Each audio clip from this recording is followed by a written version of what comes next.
تو میں اس لیے تعدیث نعمت کے طور پہ بتانا چاہتا ہوں کہ یہ قانون تحفظ حرمت رسالت کا، ناموس رسالت کا 295C، یہ جو قانون بنا اس ملک میں ریکارڈ پر لانا چاہتا ہوں کہ یہ کس کی کوشش سے بنا تھا۔ یہ قانون بنوایا ہی میں نے تھا۔ یہ جتنے لوگ آج پورے ملک میں کر رہے ہیں، جتنے لوگ اس وقت پورے ملک میں سٹیجوں پر تقریریں کر رہے ہیں، ان کے آگے قرآن رکھوا دیں اور قرآن پہ ہاتھ رکھ کے کہہ دیں کہ ان میں سے کسی ایک کا بھی دخل تھا۔ ایک شخص ان میں سے کسی کا دخل نہیں تھا اس تحفظ ناموس رسالت کے قانون میں۔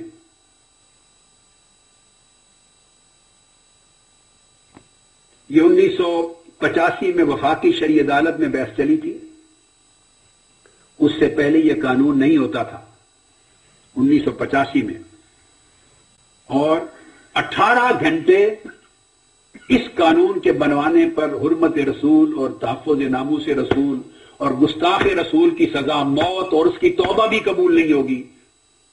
اس سبجیکٹ پر 18 گھنٹے میں نے دلائل دیے تھے۔ لاہور کی فضائیں گواہ ہیں اور لاہور کی ہائی کورٹ کی جو در و دیوار ہیں وہ گواہ ہیں۔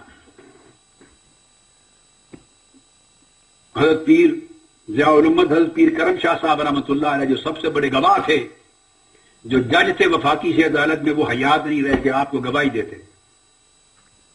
اور مفتی محترم حضرت مفتی شجاعت علی صاحب قادری، وہ اسی وفاقی شرعی عدالت میں جج تھے، بیٹھے ہوئے تھے، وہ زندہ ہوتے تو گواہی دیتے آپ کو، مگر سینکڑوں علماء اور ہزاروں لوگ پورے لاہور ہائی کورٹ میں بھرے ہوئے تھے اس کے لان میں۔ گواہ ہے، دنیا گواہ ہے۔ 18 گھنٹے دلائل ہوئے میرے، 2 دن ہو چکے تھے اور تیسرے دن چھٹی کا آ گیا، اور میرا خطاب تھا، روانگی تھی حیدرآباد دکن کے لیے، انڈیا فلائٹ جانی تھی۔ تو میں نے انہیں کہا کہ میں اب نہیں جا سکتا، اب کل میں نہیں آؤں گا، تو آج 2 دن کے دلائل ختم کر لیں میرے۔ عدالت نے ریکویسٹ کی کہ رک جائیں، میں نے کہا نہیں، میری فلائٹ ہے، ہفتے میں ایک جاتی ہے، شاید یہ 2، تو میرا خطاب ہے، ہزار لاکھوں لوگوں کا اجتماع ہوگا، تو وہ مس نہیں کر سکتا۔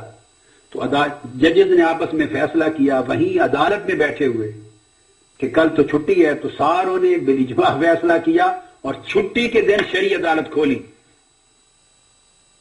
وفاقی عدالت چھٹی کے دن کھلی، تاریخ میں کبھی ایسا نہیں ہوا۔ انہوں نے اناؤنس کیا، اور وہ سب علماء، انہوں نے کہا ہمیں کسی سے کچھ نہیں ملا اس موضوع پر، اور نہ ملنے کی توقع ہے۔ جو دلائل، جس طرح کی تصریحات، تشریحات، فقہی قانونی تنقیحات، ترجیحات، جو چیزیں ہم چاہتے ہیں، تخریجات، وہ کسی سے نہ ملی ہے نہ ملے گی۔ ہمارا مسئلہ انہی سے حل ہونا ہے، میرا نام لیا، لہذا انہوں نے اناؤنس کیا کہ کل چھٹی نہیں ہوگی، عدالت پھر بیٹھے گی، اور میری خاطر عدالت کھلی اور تیسرے دن دلائل مکمل کیے، 18 گھنٹے مکمل ہوئے۔ پھر یہ ہوا، میں پورا واقعہ آپ کو بتا دوں، 1985 میں جب 18 گھنٹے کے دلائل میرے مکمل ہو گئے، تو اس وقت جنرل ضیاء الحق کی حکومت تھی اور شورا تھی، تو 1986 ہو گیا، 87 چلتا رہا یہ عرصہ۔ انہوں نے یہ فائل، تو کچھ لوگ جنرل ضیاء الحق کو ملے جو ان کی شورا میں تھے، انہوں نے کہا کہ یہ فیصلہ ہو گیا ہے، عدالت نے لکھ لیا فیصلہ، میرے دلائل ہو گئے ہیں بڑے مبسوط، اور عنقریب عدالت فیصلہ سنانے والی ہے، تو عدالت کے فیصلے سے قانون بنے گا تو آپ کو کوئی نہیں جائے گا کریڈٹ۔ انہوں نے کہا چونکہ آپ حدود آرڈیننس جاری کر رہے ہیں اور کر چکے ہیں یا کر رہے ہیں، تو حدود میں آپ خود شامل کر لیں، اور بطور ordinance as an act of parliament کی طرف سے اس کو جاری کر دیں، تو کریڈٹ آپ کو چلا جائے گا کہ آپ نے دین کی خدمت کی ہے۔ تو بجائے اس کے کہ یہ فیصلہ عدالت سے اناؤنس ہو، آپ اناؤنس کر دیں پارلیمنٹ کی طرف سے۔ تو تب جنرل ضیاء الحق صاحب نے عدالت کو آرڈر بھیجے کہ پوری فائل اور فیصلہ مجھے بھیج دیا جائے۔ انہوں نے منگوا لیا، اور جو فیصلہ لکھا تھا اسے ایکٹ آف پارلیمنٹ بنا دیا، اور اس طرح یہ قانون بنا پارلیمنٹ کے ذریعے۔ تو بتانا ہی چاہتا ہوں کہ یہ تحفظ حرمت رسالت اور ناموس رسالت کا قانون جو توہین رسالت کے باب میں 295C، یہ صرف اور صرف آپ کے خادم اور آپ کے بھائی کے ذریعے اللہ نے بنوایا ہے، اس میں کسی اور کا کنٹریبیوشن نہیں ہے،